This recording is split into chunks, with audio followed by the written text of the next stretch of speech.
Today's TRS episode is just what the thumbnail promises you. My friend Sarvesh Shashi is one of India's hottest young entrepreneurs, and he claims that he's done this through his practice of celibacy. He's followed the no sex and no fap rule for 9 years, and he genuinely believes that it's given him kind of a superpower to go achieve his dreams. So through the length of his podcast, I'm going to ask him all the questions that you are thinking of. How did he do it? What does he feel from inside? Does he feel horny or lust at any point during his life?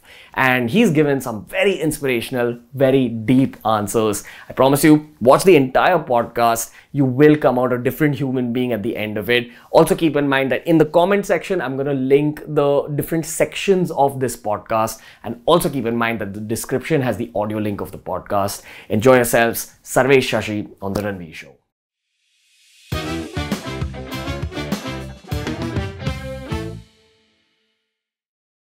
We're on The Ranveer Show. We're talking NoFap. We're talking no sex. We're talking yoga. We're talking about the benefits of all these worlds on the human mind and how to build a multi-million-dollar business out of those benefits. Sarvesh Shashi. Thank you so much, Ranveer, for having me on your show. It's amazing. Bro, it's a pleasure having you on The Ranveer Show. I'm going to dig into your mind and these last 9 years where you've practiced celibacy, brahmacharya, how you have been trained deeply in yoga, and how you set up one of India's biggest yoga startups. Actually, I'll call it a wellness startup. I think wellness startup is a much better way to put it, because yes, the authentic foundation of what we're doing is yoga, but we are trying to build a wellness ecosystem. And who's invested in the wellness ecosystem? Quite a lot of people, I'd say about a little over 40. Crazy. But the specific ones that you're wanting to know are Jennifer Lopez, Alex Rodriguez, her fiance and partner, Malika Arora, my favorite partner, and we have Shahid Kapoor and Meera Kapoor. They've invested, and Rajnikant's daughter Aishwarya Dhanush as well, amongst many other people who are absolute legends in their specific fields. So it's amazing. I feel like with something like DivaYoga, they're looking at two things. Obviously, they look at the business model and the purpose of DivaYoga, but they're also looking at you as a guy. They're saying that there's something about this brother who's the sole founder of this organization. Yeah, I think largely when people invest, right, when they put in their money, it's 2-3 things that they look into. One is the founder. Second is this purposeful stroke scalable business. And then the team. Yeah. And yes, profitability, bottom line, all of that does come. But largely these first 2-3 points are very critical for them. And DivaYoga is one, which is all women. It's aspirational. And the mother brand is called Sarva. Okay. And Sarva means all or complete. Got it. And our vision statement says connecting 7 billion breaths, which is the world. Yeah. So, and Sarva is unisex. It's both men and women. It's transformational. Yeah. Diva is aspirational. I'm going to dive straight into what the audience wants to know. How has your retained semen brought you to this point? Well, I think, I describe my life into 2 parts. One is a life before 17 and the other is a life after 17. Before 17, I describe my life with the 3 A's, which is arrogance, attitude and anger. I think as a 6-year-old child, my only aim was to play cricket for the country and win the World Cup as well. So when I was 6, I was super hyper as a child. So my parents thought that putting me into a yoga class will help me balance and focus better, both as an individual and in my game. And I saw a lot of difference in my game for sure. So time went on, life went by, started doing a lot of yoga, the physical aspects of yoga, which is what people think yoga is today. Surya Namaskar meditation, I'm too old, I'm too young to do that, and it's only for women, etc. But when I was 17, my dad took up this yoga class, which he couldn't complete. He paid a lot of money. He said, Sarvesh, you know what, I've paid a lot of money. Just 7-8 sessions left. Just take the class and get done with it. So I was like, okay, fine. Let's not waste money, and went into the class. This guy who was sitting in front of me had long hair, long beard, orange clothes. And I was thinking, okay, he's another godman going to tell me to fall at his feet. He'll show me a halo of lighter on my head and all of that. I was very intrigued as a child about enlightenment and consciousness. As a child? As a child, as a 17-year-old, whether you want to call it a child or a teen. But I was always intrigued about intuition. Like, I wanted to see the future, but very selfish, because I thought if I opened my third eye, I'll play for the country faster. Cricket. It was very selfish in nature. When I spoke to my teacher about it, the first thing he told me was, Sarvesh, if you ever think I can enlighten you, you are a fool and I'm a bigger fool. That kind of hit me quite hard. I'm like, wow, this guy's being really honest. I really like him. I want to kind of, understand more, learn more about what he's going to be saying, trying to say, etc. Went to my dad and I said, Dad, really, you know what? I want to continue his classes. Can I? He said, of course, it's a good thing. Please continue. That's how my yoga journey started. After about 30, 45 days of classes, after doing the typical, what people think yoga is today, I started doing a lot of sadhanas. Sadhanas in Sanskrit means discipline. Okay. So I did a lot of 10, 11, 21 and 40 day sadhanas. For example, you say, I'm going to go on a keto for 21 days, right? You actually follow it. Or you say, I'm not going to do this for 40 days. Or I am going to do this for 10, 11, 21, 40, whatever that is. So I started doing a lot of 10, 11, 21 and 40 day sadhanas. So I've gone silent for 40 days. I used to meditate for 9 hours a day. I've done Vipassana when I was really young. And I've done a bunch of sadhanas. I've not touched people, namaste, not really. Be very, very mindful of whatever I was doing, trying to do, going to do in my game, in my social life, etc. One fine day, my teacher came and told me, Sarvesh, you're doing great. I'm going to be giving you 5 precepts in life. I said, great. Tell me, what are these 5 precepts? He said, tell me first, will you follow it? I said, I will follow it. No problem. He said, remember, Sarvesh, in yoga, sankalp ke upar koi vikalp nahi. I said, mere ko Hindi nahi aata hai. What does that mean? He said, which means in yoga, if you commit, it's a commitment. Like no going against your words. But what happens if you fulfill that commitment? Like, why would you take up those 5 precepts? So I before I told him that, yes, I'll take it up, I had done a lot of 10, 11, 21, 40 days. And every time I did it and completed it, I always got one step ahead in my life in different aspects. Okay. Whether it is professionally in my game, where in a year when I thought I'll get dropped from possibly one of the best college teams in the country, I became the captain of the team. Crazy. So it was amazing, right? So I said, great. I said, what are these 5 precepts? He said the first one was no intoxication, which is no alcohol, no smoking, no non-veg. Alcohol and smoking was easy because I'd never done it until then. And continuing that was very easy. Meat, I'm a Mallu, so I don't have to talk much how Mallus eat meat. I said, okay, fine, okay, great. Second one was non-violence. Non-violence through actions, thoughts and words. Once a wise man said that a deed is done when the thought is planted. I don't remember genuinely the last time I even killed a mosquito. Third one was no mental and physical stealing. Physical stealing is you physically steal stuff. Mental stealing is, oh, Ranveer has a nice watch, I'd like to have it. I can aspire to do whatever I want to. Buy a car, buy a house, fly in a plane, go for a holiday, that's fine. But not mentally steal stuff from people or whatever. Fourth one was no lying. I can't even white lie. If I'm late because I overslept, I'm late because I overslept, not because there was traffic on the road. Fifth one was by far the most difficult because of 2 reasons. One, because of my age. 2, because of the accessibility I had, which was celibacy. Which is celibacy? Could you break celibacy it down? Is, so when I asked my teacher what celibacy meant, he said, Sarvesh, no sex. So I said, okay. I mean, until 18, I've never had sex. So it was easy for me to kind of continue thinking it's going to be for 40 days. So I rhetorically told my teacher, Ki Guruji, I started calling him Guruji. Guruji in Sanskrit, Guru means one who brings you from darkness to light. So I said, Guruji, kar denge? 40 din ke liye kar denge? He said, Sarvesh, not 40 days, 7 years. I'm like, oh, wait. I mean, 7 saal meaning 7 years. He said, yeah. I said, but Guruji, ye mera prime time hai na? If not to do all of the 5 things, but clearly a couple of them. Yeah. So he said, Sarvesh, it is your prime time, but to focus on yourself, to build inner strength, inner growth. But it's your choice. I said, no, Guruji, I've told you, yes, I'll do it. And then after a couple of days, he started saying celibacy means no getting physical, no fap, no ensuring, you don't ejaculate, etc., etc. No masturbation. No ejaculation at all. No ejaculation at all. No masturbation at all. So I'm like, whoa. I'm like, okay, fine, Guruji, but I've promised you what I promised you. But anyways, so for the first 1.5 years, I was purely doing everything to prove him wrong. The 5 things, which is celibacy, no sex, etc. After 1.5 years, after when I was 19.5, I think it became a way of life. I'm 27 now. I have not broken any of the 5 things. Crazy. So you started when you were 19? 18. 18. And you had to stop actually 2 years back at 25. but you've yes, taken I it beyond. continue. Yeah.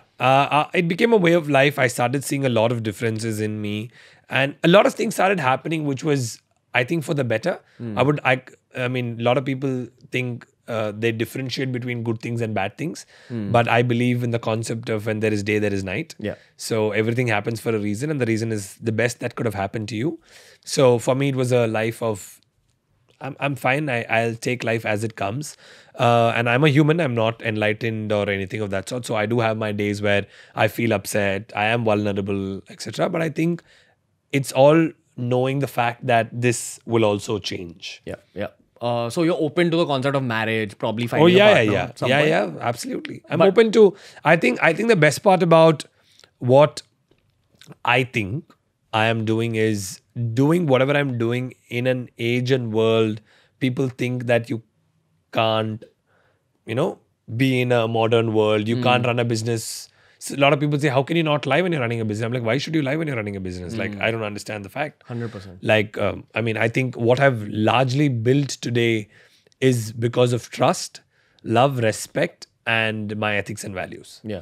And your honest, like, hustle in your work, bro. Yeah, that's, I think I sleep for probably 5-6 hours maximum a day. Yeah. But work like, Work honestly. Work honestly, yeah. Coming back to semen retention, bro. There's a lot of bros watching this actually who firstly want to know the benefits. So you said that, I'm sure that it's not just the semen retention and it's your other 4 sadhanas as well. Also, all of it together. Yeah. But what differences have you actually seen in your own internal world? Is your stamina higher?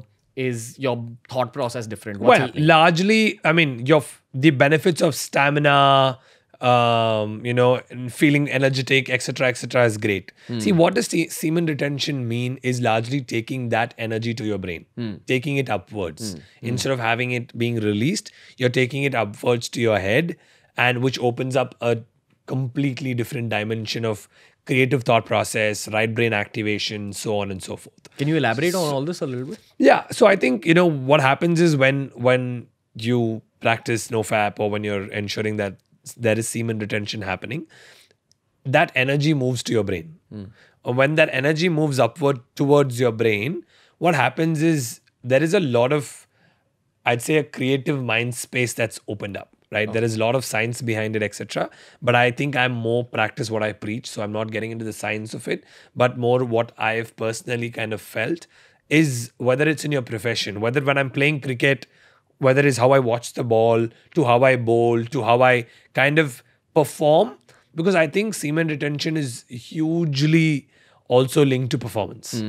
So the peak performance level that you get when you're consciously ensuring semen retention stroke, taking that energy upwards, and that can happen through various asanas, various exercises, etc. It just opens up your creative energy so much that whatever you're doing, specifically when you're in a profession, when you're, whatever profession you're in, right? Whether it's a corporate world, whether it's a creative world, or it can be as simple as being confident in front of people. It's unreal.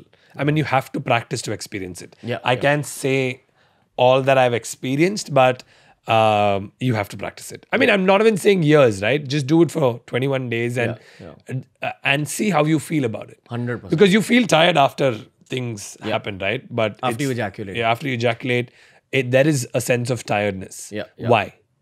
It's a question that I think all of you all should answer. But yeah. Also, I feel that, again, I keep saying this in a bunch of our podcasts, that there's a whole world of science that the world of science hasn't discovered yet. See, I believe in this as a word. I may be wrong. A lot of people may say, "What are you saying?" But what do scientists do? What do you say? Scientists what? Research. Why? Analyze. Research is the word, right? Which means you never say scientists are searching. Technically, scientists are supposed to search, right? What does research mean? It's already there. They're researching it. So what's there 5,000 or how many ever years ago? They're researching it. 100%. I feel in the 2020s we're going to see a lot of discoveries related to hopefully, NoFap. looking forward. Some few more days to go, but yeah. And we can say that we were part of that movement. Absolutely. Okay, also, but speaking about NoFap, I'm going to give like a quick exercise that I've learned from the world of yoga. This is in a bunch of books. I think one of the books written by Osho also mentioned this. So it's basically for you guys who are just starting out on NoFap. It's a very simple yoga. Suppose you are feeling lust, you're feeling horny basically. Okay. So you do feel a certain rush of blood going to your sex organs. The yoga is that you just sit in one place, okay, and you take a deep breath in. And keep in mind, a lot of meditation and yoga is a lot of visualization. So you just visualize that all that energy is actually flowing upward to your spine into your brain. So you breathe in, take it upward into your brain, and then breathe out and imagine that energy spreading through your brain. That's all. It's a very basic yoga. And I've seen that this personally helped me in my NoFap initially. I have two questions for you, Sarvesh. Yeah. The first question is that, is it okay that I said this yoga on... Sure, absolutely. I mean, everybody, I think it's not one size fits all. So as long as you're able to reach what you want to reach, I think the process is however it works for you the best. Yeah. As long as it's not harming you in any way and you're taking right guidance to do it, it's perfectly fine. Yeah. So if you actually go into one of these advanced meditation schools like the Osho School or Isha Foundation or YSS or Chinmaya Mission School, you will find yogas related to controlling your sexual energy and kind of rechannelizing it to create creative energy. Absolutely. So the first question was that, is this okay? And I've got the thumbs up from a yogic brother. Yeah. The second question I have for you is the obvious one about NoFap eventually becomes easy. If you practice NoFap, this is what you'll see. Eventually, you'll find it easy to beat your cravings. Initially, it is a little bit difficult. Absolutely. So I want to take you back to that 18-year-old version of yourself whose hormones are all over the place. What used to go on in your head, dude, if you saw like an attractive lady? It is unreal. I mean, I'm all 5 precepts, in fact, because it's pretty much reverse psychology, right? Or it's nature's wish that it tests your mind power, mental strength. It happens to a lot of you all. I'm sure you say, "Aaj se main diet mein hu." You'll get called for 10 weddings. You'll get called for the best birthday parties. You'll get called for best friends this, best friends that. And you're like, "Abhi aaj se I started my diet today. Kyun aaj?" And then aaj nahi, kal se chalu karo. So you'll think, "Acha, kal se main chalu karunga." So then next day you're like, okay, today morning onwards. Morning you would have done it. Yeah. Afternoon you would have done it. Evening again you'll be like, "Ranveer, let's go for a party." And then, because the moment you tend to take a certain kind of a path in life, stroke goal for yourself, the nature's first rule is, how do we tend to break it? How do we test it? Test it, stroke, break it, stroke, whatever you want to call it, for the good. But can this person, he or she, withstand that test and come out of it? Whether it is something that I took up of not lying, I know I've lost friendships for a brief moment because they asked me to say something and I couldn't lie, and I said, "Listen, I can't do it." After that, after about 2 years, all parents only talk to me because they know that they know where their son or daughter is. They can, he or she is in safe hands. There's no problem at all. But it's unreal. I mean, the kind of, whether it's lying, whether it's women who've come across, it's just, that rush of things happening when you say you don't want it. It's extremely high. And the control was very simple. I was told to do a certain exercises physically, mindfully, etc., to kind of take that energy and use it in the right direction, which is opening up your creative thought process, etc. So I think, asanas that we were asked to do, exercises that we were asked to do, I was asked to do rather, breathings that I was asked to do, I think all of that kind of channelized it in the right direction.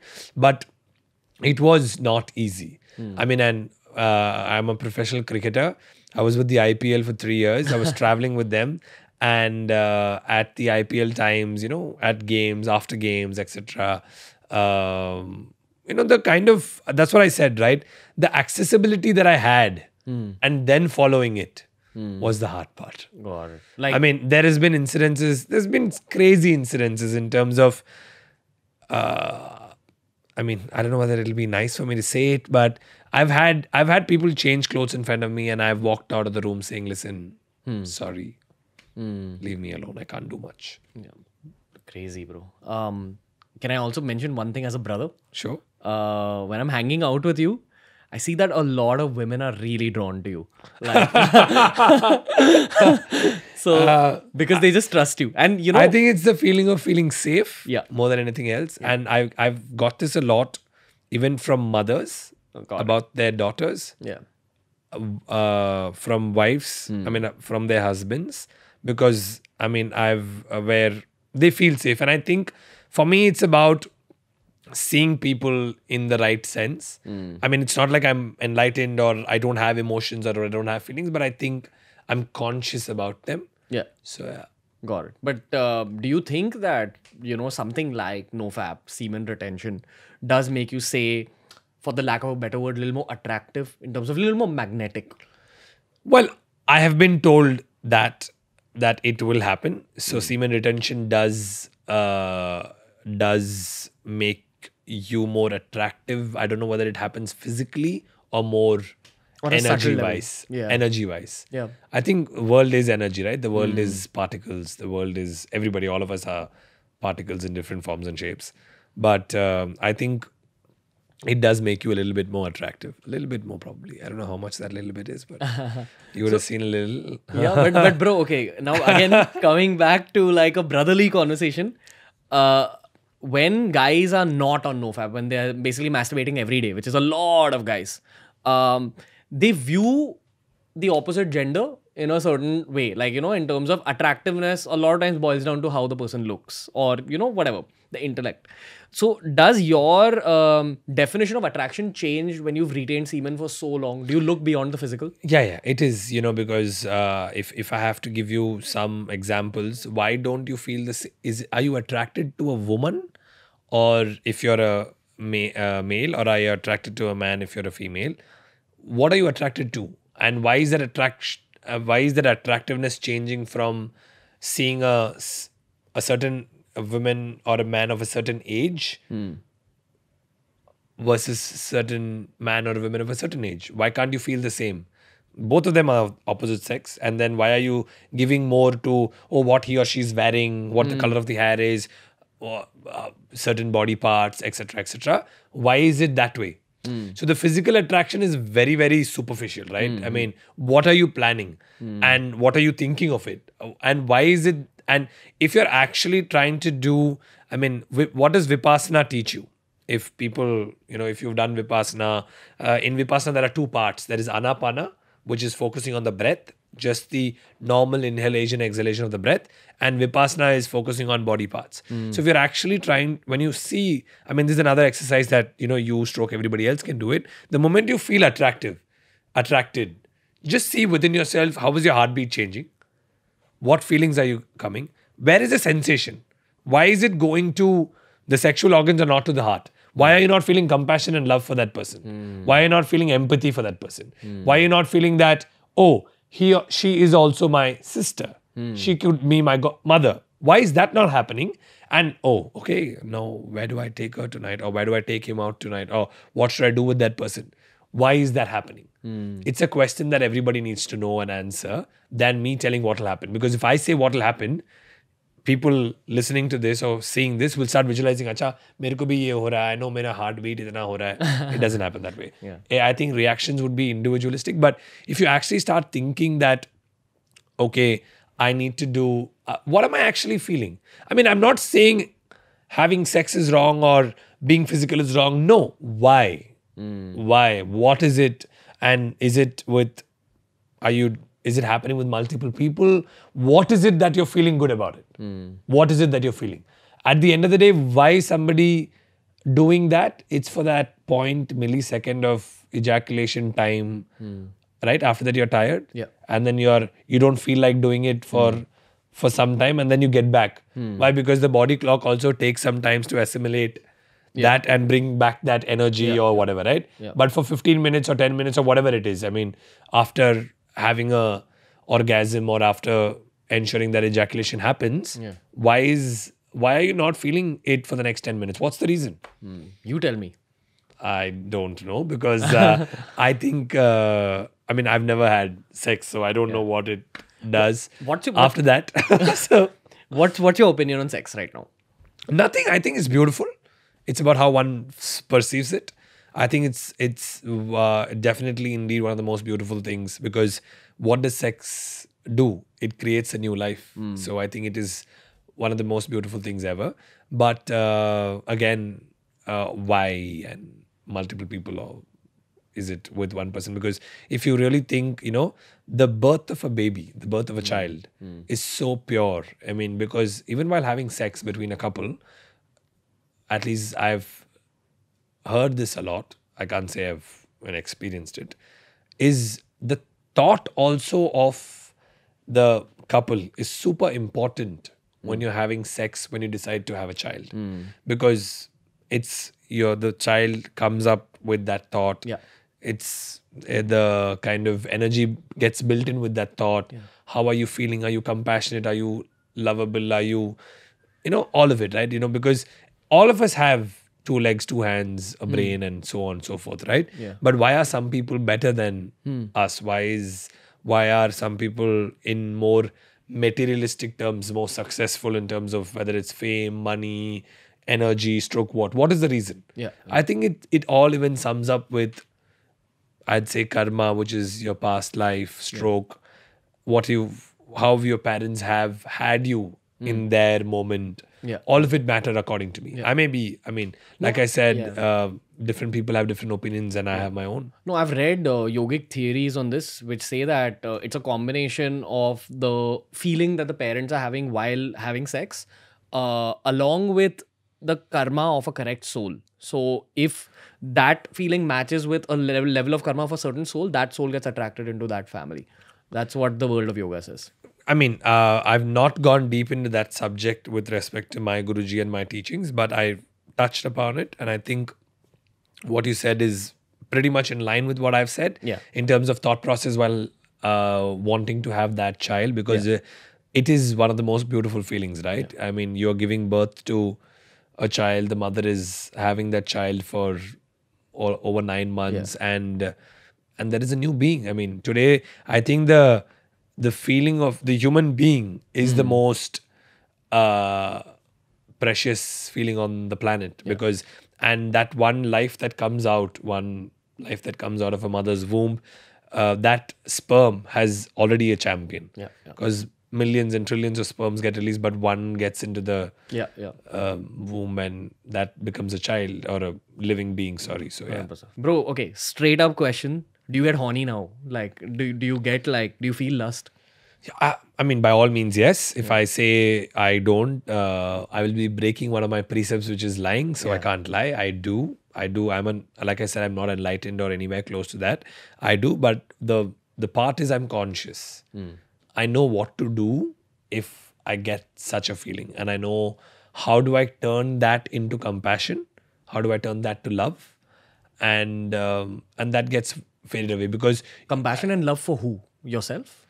well, for the other person, for myself, and my feeling towards the other person, how do I change that into... I mean, you just said some time back that you've seen how women are with me. Why? Because it's not the fact that they feel safe, but it's also the fact that I don't feel anything. You know, that day when you were there, I met that girl for the second time. She was on my lap while taking a picture, right? Yeah. Why? Yeah.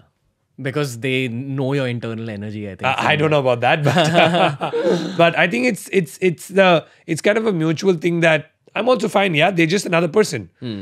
Why don't I have that if a man sits on my lap? What's the reason?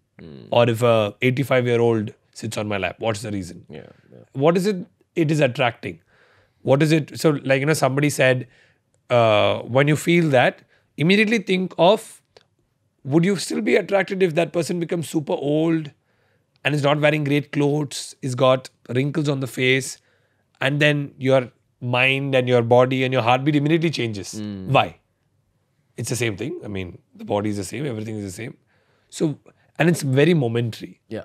It's very momentary. Yeah, I feel we live in a society where people chase physical pleasures a lot.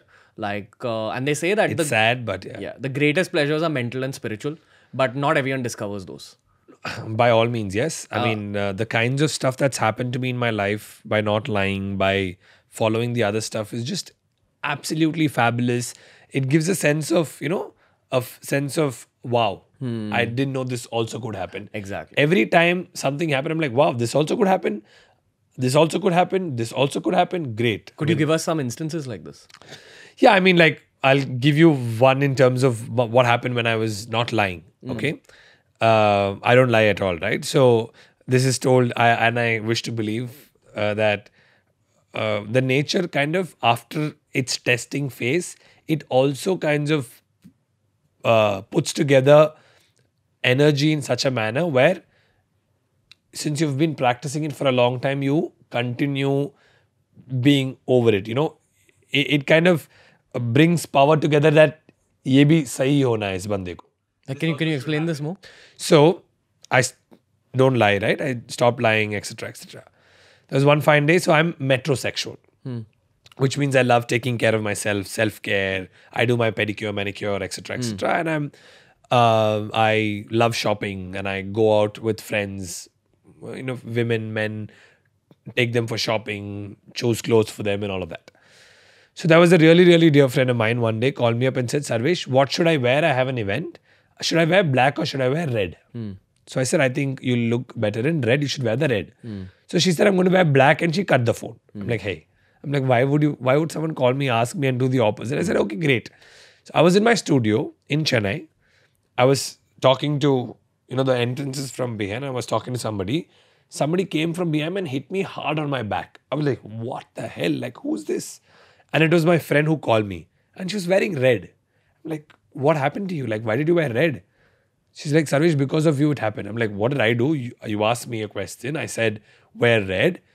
And you said, no, you're going to wear black. You cut the phone and you're wearing red in front of me now. She said, no, while I was ironing my black dress, it got burnt. So I'm like, wait. I didn't do it. I didn't do anything. She said, no, it's because of you. You jinxed it and all of that. Yeah. I said, no, this is no way. I'm not. And then I went to my teacher, Guruji, who was in fact sitting inside the studio. And Guruji said, Sarvesh, kuch mat bolo. Like, don't say anything because you've been following this. Nature will transpire in a manner that it'll happen. So don't say anything. So what happened was, when people started asking me questions, I started saying, jo aapko acha hona hai, wo hoga. Whatever needs to happen for you, that'll happen. So basically, you're indirectly manifesting things. I think so. I mean, before this incident, the first time it ever happened was, I thought it was a intuitive, you know, one-off or deja vu moment or whatever people call it. One of my very dear friends was crying because she didn't get her visa to London. So I was like, hey, don't worry, you know what? You'll get your visa. For example, today is November 27th. I told you you'll get your visa on December 25th and you'll leave on December 26th. She's like, are you sure? I'm like, yeah, 100% you'll get it. She called me up on December 25th. Her first question was, for legit, I don't lie, so it's for legit, are you human or human god? So I'm like, what? What are you saying? She said, I got my UK visa. I said, great. It's good. You were crying about it. She said, Sarvesh, but today's 25th. I said, okay, so you said 25th that I'm going tomorrow. I'm like, wow. I said, that was an accident. I mean, oh, great. There's no problem. And I didn't really connect it to that. Then when this happened, when the dress incident happened is when I went and told my teacher, he said, Sarvesh, don't say anything. So then whenever people ask me, will this happen to me, this happen to me, this happen to me, I started saying, listen, whatever needs to happen for you will happen. And whatever happens will happen for the good. Yeah. So that's it. Bro, will I become a billionaire? I don't know. I don't know anything. So like I said, whatever happens will happen for the good. Okay, cool. Nice save. Very safe, absolutely. Intuition, bro. That's something I want to talk to you about. We actually had Shilpa Shetty on the podcast and she spoke about how just having even a bit of a spiritual lifestyle and a clean lifestyle, taking care of your body, your mind, your spiritual body, can really increase the power of your intuition. For the viewer who hasn't heard this word before, the common word which people use for intuition is sixth sense. Knowing things before they happen, knowing a vibe of a person, knowing the vibe of a situation, understanding moments before they happen, understanding what you should be doing in a particular moment, in a particular crossroads in life. My question to you, bro, is this whole spiritual lifestyle of taking care of your body, not just in a healthy, you're a healthy guy, you're a fit guy, but not just that. You're going one step further and following NoFap for so long, and those 5 precepts you spoke about. So you're taking care of your whole existence on another level. How much has this helped your intuition, and how much has your intuition helped your career?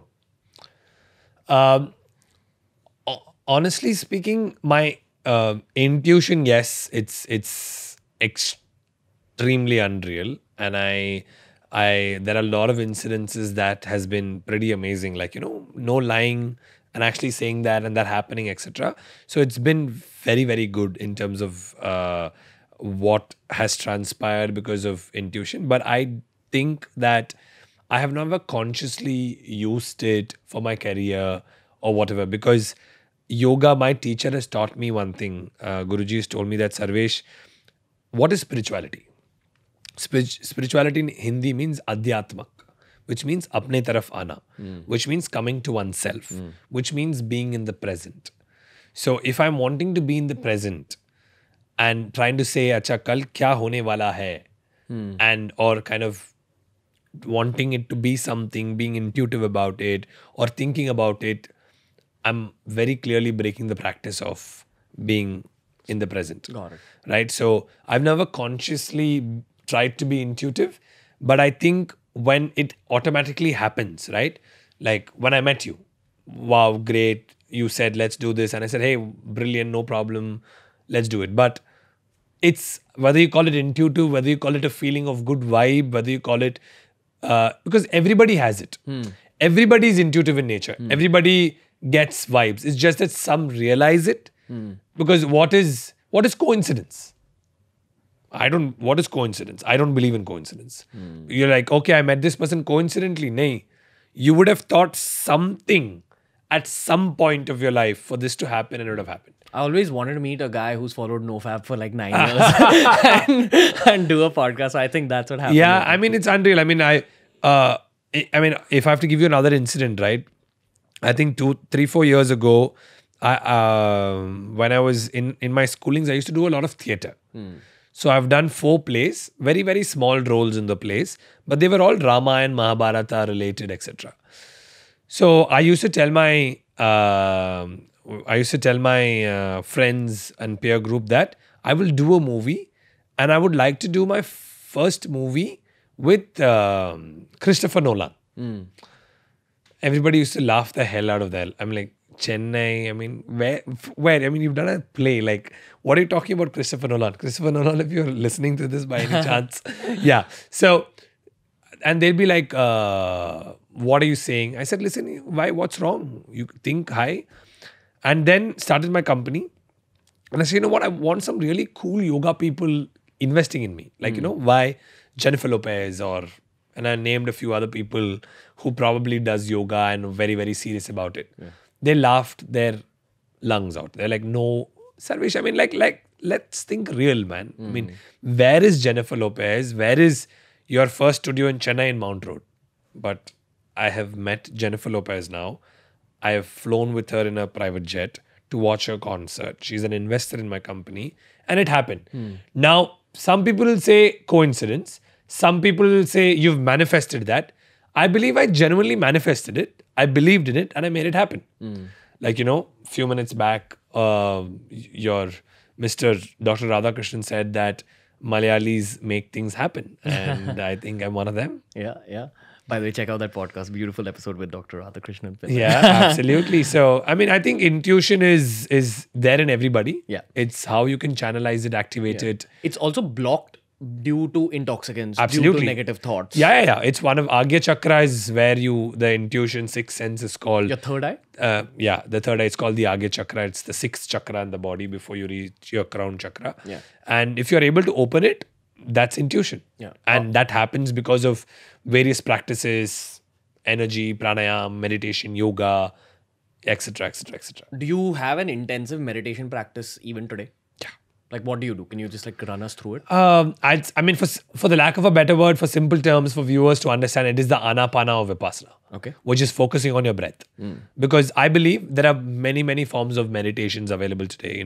Visualization, sound, twin hearts, transcendental, so on and so forth.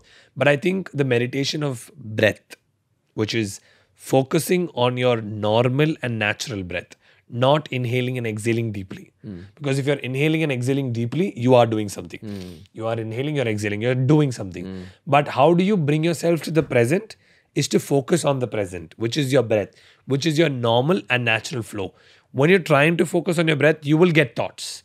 Your focus will go to different places, but it's fine. So what happens is you're focusing, thought comes, don't get involved in it. Be an observer. Thoughts will go. Next thought will come, will go.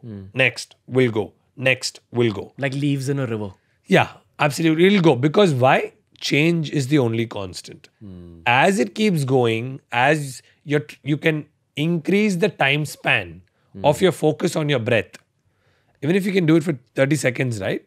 And not defocus, you're in like a different stage altogether. And in your waking life, it increases your focus levels. Absolutely, by all means. By all means. I mean, 1 hour of yoga a day will sort you out for 23 hours of your day and you'll be so energetic. You don't need X amount of hours of sleep. Between 4 to 6 hours of sleep is great. Great. Because at the end of the day, quality is critical and not quantity, right? So for a regular guy out there, bro, you've had so many life experiences. You've kind of toured with IPL teams. You played domestic cricket. You've like set up a super successful company now. 3 quick life learnings. And also you can include yogic learnings within these 3. See, I think being true and authentic to what you're doing is very critical. Whether be true to yourself, and as much as it's going to be difficult, Rome wasn't built in a day. It's easier said than done. All these other things can come up as comments when you put it up.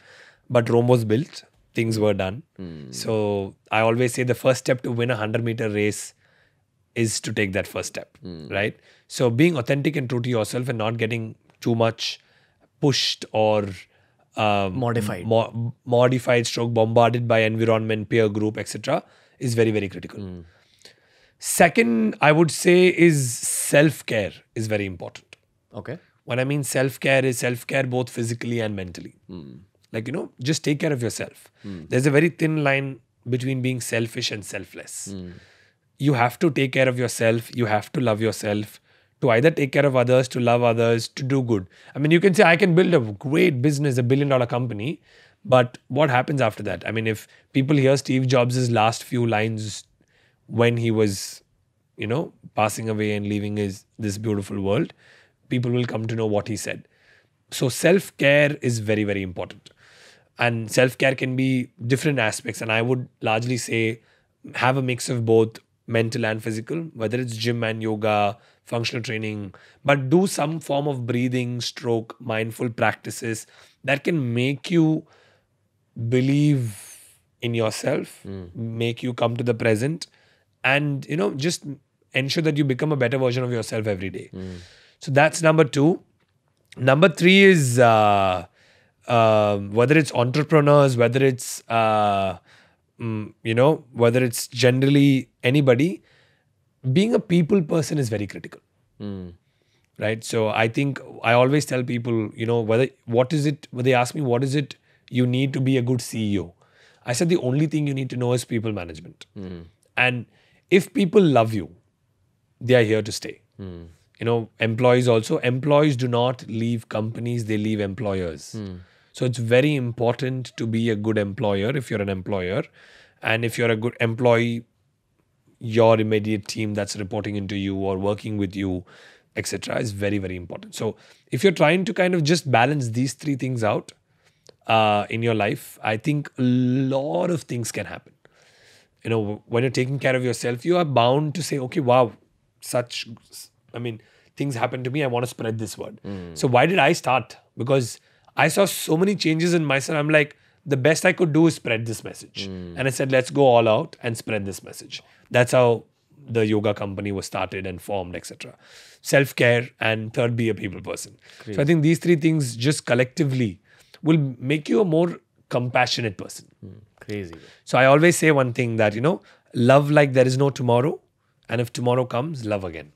Beautiful. So, yeah. Sarvesh Shashi, my brother, thank you. Thank you so much, Ranveer. Thank you for having me on your show. It's a pleasure. Thank you. I'm honored, humbled. It was a pleasure listening to you, learning from you, my brother. No, thank you so much. I'm going to be linking all of Sarvesh's handles down below. Make sure you check him out. Make sure you follow him on Instagram and all his social media. And until next time, I'm sure you're going to be back on the podcast. Absolutely, anytime. Speaking about cricket, my journey with cricket, journey with IPL for 3 years. What I did with them, I didn't sign for them, but I traveled with them, which was an amazing experience in itself. And many more interesting stories about the yogic life. Absolutely. The yogic life when he's winking. Like, what was the yogic life be? So, yeah. No, that cricket stuff is actually one other podcast. We had a beautiful conversation the other day at Soho House. God bless Soho House.